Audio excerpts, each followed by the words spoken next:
I still remember the exact sound the door made when it slammed behind me. It was not just wood and metal. It was the sound of something final breaking. It was the sound of my parents telling me without words that I was no longer welcome. It was the moment a child stopped being a child and became a stranger to her own family. I was standing on the porch with a backpack and a duffel bag. The summer air was heavy, but my skin felt cold. I could hear my mother crying behind the door and my father's voice booming through the walls saying that if I didn't want to be part of this family, then I could leave. And I knew this was not a fight. This was an exile. But the truth is that exile had begun long before that night, long before the bags and the slammed door, long before the word betrayal was thrown at me like a weapon. My life had always been a road they paved for me, brick by brick, expectation by expectation, and that road was straight and narrow and ended at one place, Barton University. From the time I could speak the word college, it was already decided for me. Barton was not a dream, it was law. Our house was decorated with Barton flags and Barton ornaments. Our vacations were Barton football games. And every time we drove past the campus, my father would say, "One day you will walk these halls, just like us." And I would nod because children nod when they do not have the words to resist. At Christmas, the stockings were filled with Barton merchandise. At birthdays, the cakes were decorated with Barton colors. It was less a school and more a religion we worshipped at the altar of. As a little girl, I thought it was cute, the way they smiled when they talked about their college days, the way they glowed when they told stories about meeting each other at the Barton Library. But by the time I was 10, it was no longer cute. It was commandment. My summers were not mine. They were Barton's. I was signed up for math camps and science enrichment programs.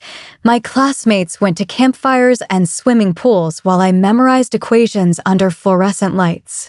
If I asked for something different, my father's smile tightened and he reminded me that Barton students focus, that Barton students do not waste time, that Barton students succeed, and I learned early that wanting anything else was treated as rebellion. The first time I felt resentment growing inside me was when I was 9 and got invited to a writing workshop at Evergreen College. I had been scribbling stories in notebooks since I was 7, hiding them under my bed because I knew no one cared about them. And the idea of going to a real college campus to learn about stories lit me up in a way I cannot describe. But when I showed my parents the invitation, my father's face turned cold. Evergreen was a no-name school. Writing was nonsense, and Barton was the goal, and so I did not go. Instead, I spent that summer solving calculus problems I did not understand and did not want to, while the invitation sat in the trash like a dream I wasn't allowed to dream. By the time I was 16, I had become a secret person. There was the daughter who got straight A's and said thank you and yes sir and wore Barton sweatshirts for family photos. And then there was the girl who stayed up past midnight typing stories on an old laptop, who wrote about characters who ran away and found themselves, who cried quietly into her pillow when she won a writing contest and her father said, "Congratulations, we'll frame the certificate, but you're not going." That night something cracked in me, something small but permanent, because I realized that my dreams would never fit into their blueprint, and if I wanted to live them, I would one day have to break out. By junior year of high school, I knew two truths. I would apply to Barton because I had no choice, and I would apply to Evergreen because I needed hope. The day the acceptance letters came, I held two envelopes like two different lives. Barton's was heavy with money and security and my parents' pride. Evergreen's was lighter, only a partial scholarship, but when I touched it, my hands shook with joy. It was mine. For weeks, I hid it in the bottom drawer of my desk like contraband, sneaking looks at it when I was alone, while my parents already planned Barton's welcome weekend, already bought me hoodies and bumper stickers, already bragged to relatives that their daughter was Barton-bound. The night I told them the truth, the air in the dining room went still. My father had just finished saying how excited he was to walk me through the Barton lecture halls. My chest was tight and my fork trembled in my hand, and I blurted it out, "I am not going to Barton. I am going to Evergreen." Silence fell like a hammer. My mother set her fork down slowly. My father blinked as if the words were a foreign language. He said I was being ridiculous. I said I had already accepted Evergreen. He asked what I wanted to study. I said writing, and the word exploded in the room like a curse. He slammed his hand on the table, shouted that writing was useless, that he did not raise me to throw my life away, and my mother begged me not to do this, begged me to remember that Barton was safe and Barton was family. And I shouted back that I was not living for their nostalgia. I wanted my own life. That was the first night I packed my backpack. I did not sleep the night after I packed my backpack because fear is loud when a house goes quiet, and even the refrigerator hum sounded like a countdown. I lay there rehearsing all the things I would say if they changed their minds. All the ways I would soften the truth so it would hurt less, but morning came and nothing softened, and my father's silence at breakfast felt like a courtroom where the verdict had already been signed. He read the newspaper without turning a page, and my mother stirred her coffee until it tasted like guilt, and when I reached for the doorknob, he said that if I walked out planning to go to Evergreen, then I should not expect to come back. I asked what that meant, and he did not answer because sometimes power hides inside unfinished sentences. I walked to school anyway with my heart thudding against my ribs like a bird against glass. I tried to focus in class, but every clock was louder than usual, and by the time the final bell rang, I was a person made of nerves and resolve. The ambush happened 2 weeks later when I came home from my bookstore shift. The living room lights were too bright, and the Barton brochures on the coffee table looked like uniforms laid out for a soldier who had not consented to the enlistment. My father told me to sit, and I did because children obey through muscle memory. He slid the enrollment form toward me with a pen like it was a lifeline instead of a leash, and he told me to sign because family legacy mattered more than childish fantasies. I said no because a voice I had grown in the nights between midnight and 2 finally learned to stand up. My mother begged me to sign and promised we could forget this ever happened. I said I would never thank them for stealing a life I had to live inside. He stood so fast the pen rolled off the table and told me to get out and threw my backpack at my feet. I felt the world tilt and then click into a new track, and I picked up the bag and stepped onto the porch, and the door closed with a sound that made the sky feel thinner. The air outside tasted like metal and cut grass, and I realized that for the first time the street I had walked 1,000 times did not belong to me anymore. It was a corridor I had to survive. I called Mariah, and the words came out broken, but she understood better than anyone. She told me to come, and I walked 25 minutes trying not to look like a person newly homeless because danger can smell newness. Every porch light felt like a question, and every dog bark felt like an accusation.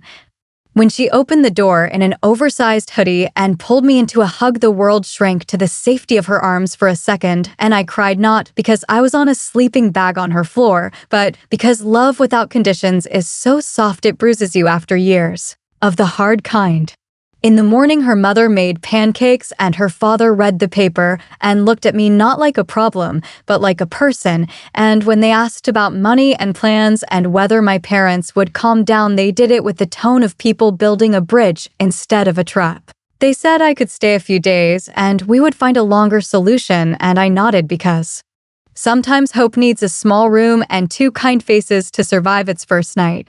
I spent the afternoon walking the strip malls and applying for every job that would take an 18-year-old who looked like she had not slept, and within a week I had a second interview at a pet supply store where the manager wore a beard and a parrot and laughed with his whole belly. He asked if I could lift 50 pounds, and I said yes even though my arms shook carrying my duffel. He asked if I loved animals, and I said I would learn to love whatever fed me. He hired me on the spot, and suddenly my calendar had blocks of time that were mine because they were paid for with sweat. Mariah's parents helped me search for rooms to rent, and the options were narrow and unromantic: a basement that smelled like yesterday's rain, an apartment with 3 college boys, and a lizard named Chairman Meow. A converted garage with thin walls and a window that stuck in the heat. I chose the garage because it was cheap and because the door had a lock I held in my own palm. The first night I lay on an air mattress and counted the spaces between passing cars and told myself that loneliness is a tax you pay for sovereignty, and I could afford it. In the morning, I bought a thrift store lamp and a secondhand kettle and called that corner of concrete a kitchen, and when I made ramen on the coil hot plate, the steam rose like prayer. My father called 3 weeks after the exile and asked how my little adventure was going, and I said I was fine, even though fine is a word that leaks. He told me I could have been comfortable with tuition paid, and instead I was playing house in a garage. I told him I had 2 jobs and a place to sleep and a dorm assignment in the fall, and he went quiet long enough for me to hope, and then he said that walking into Evergreen was walking out of the family for good, and I felt my old self reach for a compromise that did not exist, and then I said that if that was what it took, then I guessed I was out. I hung up before the next wound could be delivered and sat staring at the ceiling, feeling both hollowed and strengthened. I learned that day that cutting the last rope is quieter than you think, and afterward the silence has edges, but it also has light. The weeks that followed taught me adult math. How many bags of dog food equal rent? How many hours on the bookstore register equal groceries? How many minutes of writing equal a life I recognize? I stacked shifts and learned to tape my fingers when the cardboard bit. I learned which laundromat ate quarters and which one had a broken machine you could coax into generosity. I learned to sleep through the neighbor's motorcycle and to keep a flashlight by the mattress for the moments when the breaker tripped and the dark felt like a former house. I learned that pride is a pillow you sew yourself, lumpy at first, but yours. When the email from Evergreen arrived confirming housing, I sat on the curb behind the pet store and cried with my hands over my mouth because joy felt dangerous out loud. I had done it. I had carried myself across a line my parents drew and then dared me to cross, and I was still breathing. I texted Mariah, and she arrived with fries, and we ate them on the curb like a banquet, and she told me I was the bravest person she knew, and I told her bravery felt like a series of small, stubborn choices disguised as chores. She said that counted.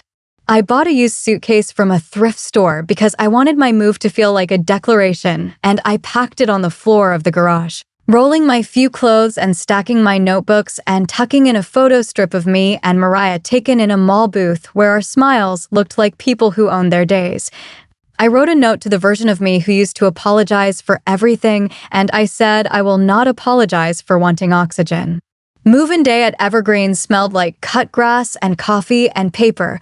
Students hauled boxes that looked like pieces of lives, and parents offered advice that sounded like weather reports. I wheeled my suitcase across the quad and found my dorm, and my roommate Lena taped posters to the wall with blue painter's tape and turned to me with a smile that felt like an unlocked window. "This is us," she said, and the sentence wrapped around the room like ribbon. That night I lay in my narrow bed, and the guitar from the quad sounded like a heartbeat I did not have to share, and the air from the cracked window felt like a coastline I could walk forever. I realized I was not waiting for footsteps or a knock or a demand.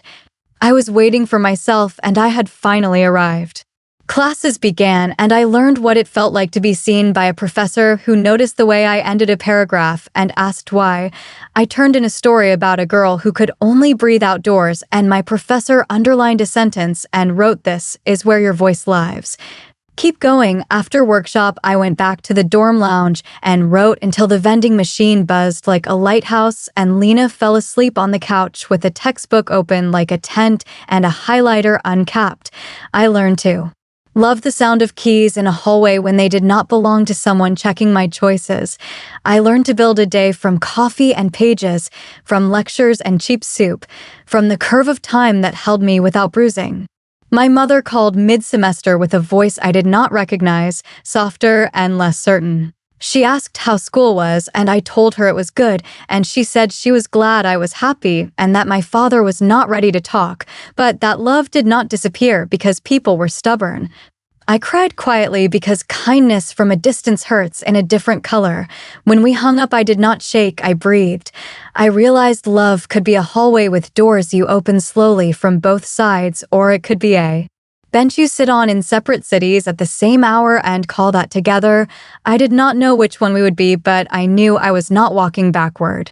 Thanksgiving invitation arrived as a text that promised civility, and I said okay because closure is a word we use when we want to see if ghosts still carry knives. I stood on the old porch and rang the bell, and everything looked the same. The Barton flag hung like a sermon, and the hallways smelled like lemon cleaner, and when my mother opened the door, her smile trembled. We hugged politely, and I walked into a kitchen where my father carved a turkey like he was slicing silence. He told me I looked healthy, and I said thank you, and we ate with our forks speaking louder than our mouths. My mother asked about classes, and I told her about a professor who believed in my stories and friends who did not need me to wear a uniform to be allowed in. My father listened with his jaw set, and when he finally said that I seemed to be doing okay, I understood that this was the most he could offer, and I chose to take it without translating it into a debt. I left after pie, and my mother hugged me tighter. And my father nodded, and I drove back to campus under a sky that did not ask me to choose a team.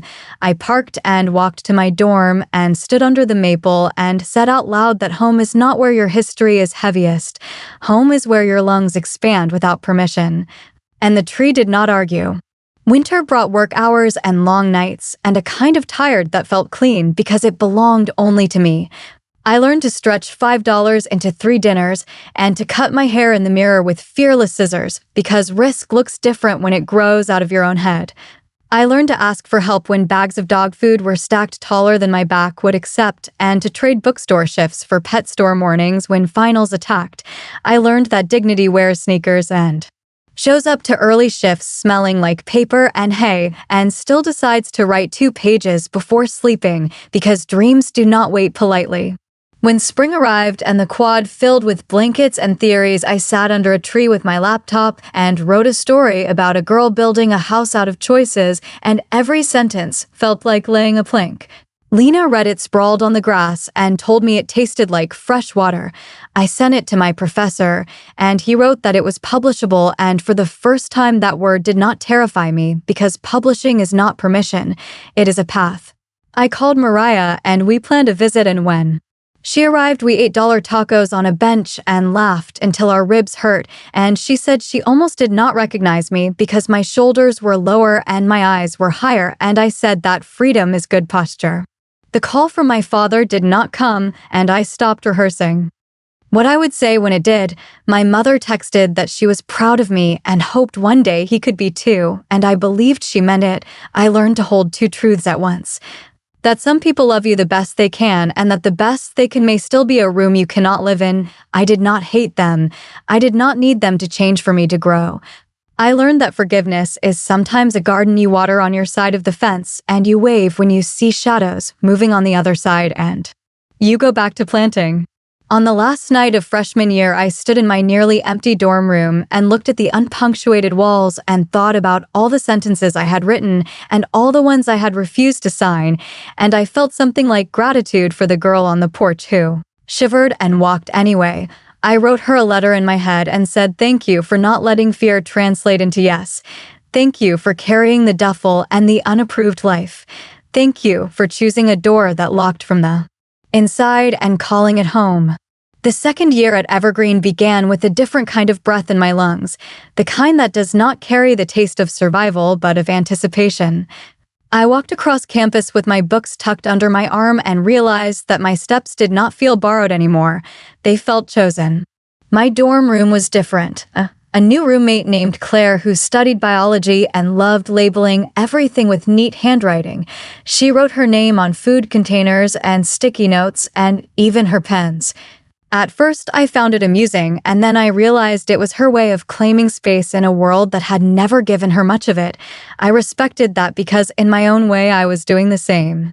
Our room was small but alive, half filled with lab notes and half filled with drafts of stories, and when we both worked late into the night, the sound of her typing scientific terms and my typing dialogue made the room hum like a machine building 2 futures side by side. Professors started pushing me harder because they said I had something to polish. One of them, Professor Grant, stopped me after class with my short story in his hand and told me that the last paragraph carried weight beyond my years. He asked if I had ever considered submitting to a literary journal, and my first instinct was to laugh, because in my head, I was still the girl who wrote secretly under the covers. But he was serious, and he gave me a list of journals that took student work. I submitted to 3 and expected nothing. When the acceptance email came 2 months later, I sat frozen in the library staring at the screen until tears blurred the words. Claire hugged me even though she smelled of formaldehyde from lab, and I did not care. I had just published for the first time, and it felt like proof that Evergreen was not a mistake. It was destiny I had chosen myself. My friends celebrated with me. We went to the diner near campus that smelled of grease and burnt coffee, and we ordered fries for the table. Devin brought his guitar and sang badly on purpose until we were doubled over laughing. Maya filmed it on her camera. Oliver overanalyzed the symbolism of the ketchup bottle, and in that moment I realized I had a family that was not connected by blood, but by choice, and that kind of family did not ask me to sign away my identity to belong. But family by blood does not disappear even when you build new ones. Midway through sophomore year, my mother called again, her voice softer than it had ever been. She said she had read my published story online, and that she was proud of me. Then she hesitated and said my father had read it too, and he had not said anything, and in my house silence had always been louder than words. I asked if he hated it, and she said no. He just folded the page and set it down without speaking. I understood then that his silence was not absence, but a wall he did not know how to climb. I told her I loved her and thanked her for reading.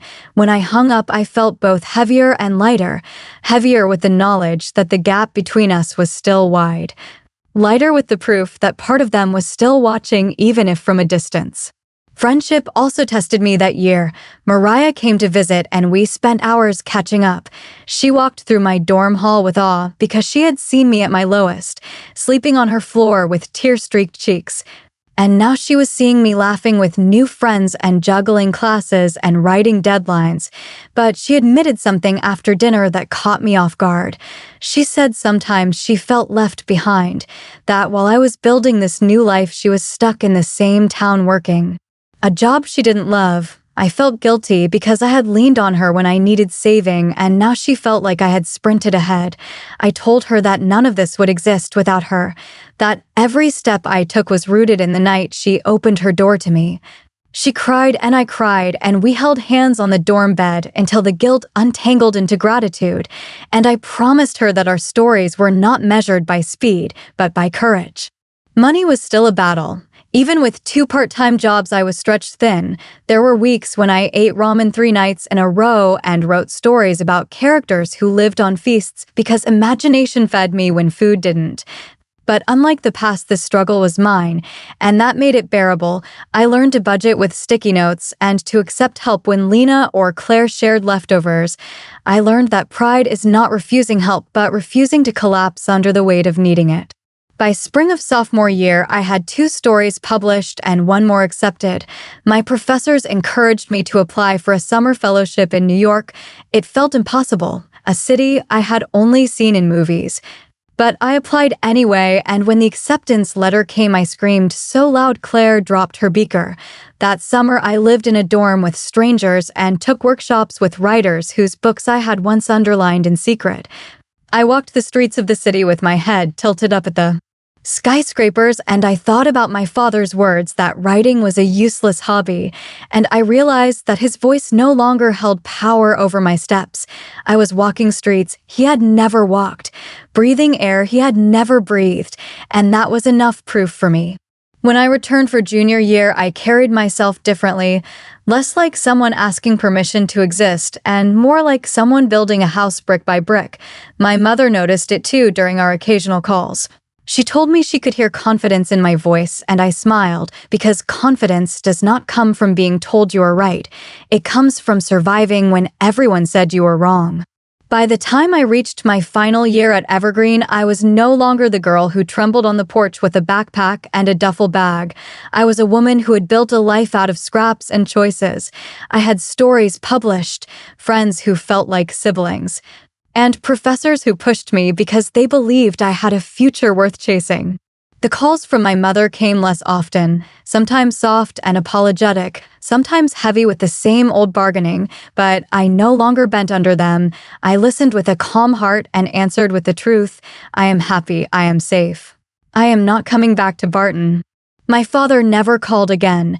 His silence became the final chapter of his influence, and one day I realized I no longer checked my phone hoping his name would appear. Because I had stopped waiting for permission from people who had already made it clear that love was conditional. Graduation day felt like more than a ceremony. It felt like stepping across a line I had been fighting to reach for years. I wore the cap and gown with hands that once carried boxes of dog food and stacks of books just to pay rent. I walked across the stage with a diploma that was more than paper. It was proof that I could survive outside the blueprint, proof that choosing myself had not destroyed me. It had built me. When my name was called and the applause filled the hall, I looked into the crowd and saw friends holding signs. I did not see my parents, but I did not feel empty. I felt whole because the people who were there were the ones who had chosen me without conditions. That night, as the campus quieted and boxes piled up in dorm rooms, I sat under the same tree where I had written my first story at Evergreen. I opened my laptop and began to type the final line of the book I had been working on for 2 years. It was a story about a girl who walked away from a house that was never really hers, a girl who built her own home out of words and courage. And as I typed the last sentence, I realized the story was mine all along.